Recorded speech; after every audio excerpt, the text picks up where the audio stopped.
के सैया। কি গো তোমার এখনো হয়নি? এই তো হয়ে গেছে।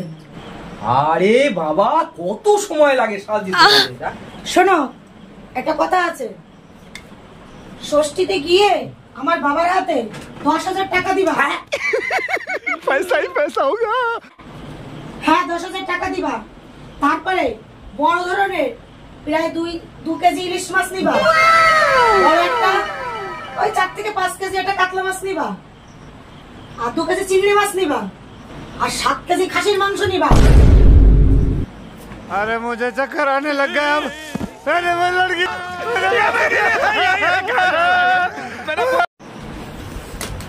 কি হলো কি হলো কি হলো তোমার কি হলো কি হলো কি হলো কি হলো? এই কথা শুনে কি তুমি অজ্ঞান হয়ে গেলে? দেখি দেখি দেখি দেখি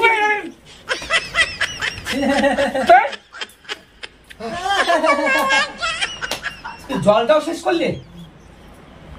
হ্যাঁ আরে তোমার যা বাহানা এ পূরণ করতে গেলে তোমার কিডনি বেচতে হবে।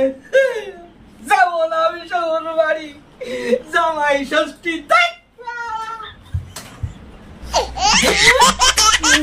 ষষ্ঠীতে তুই যাবি তোর বাপ।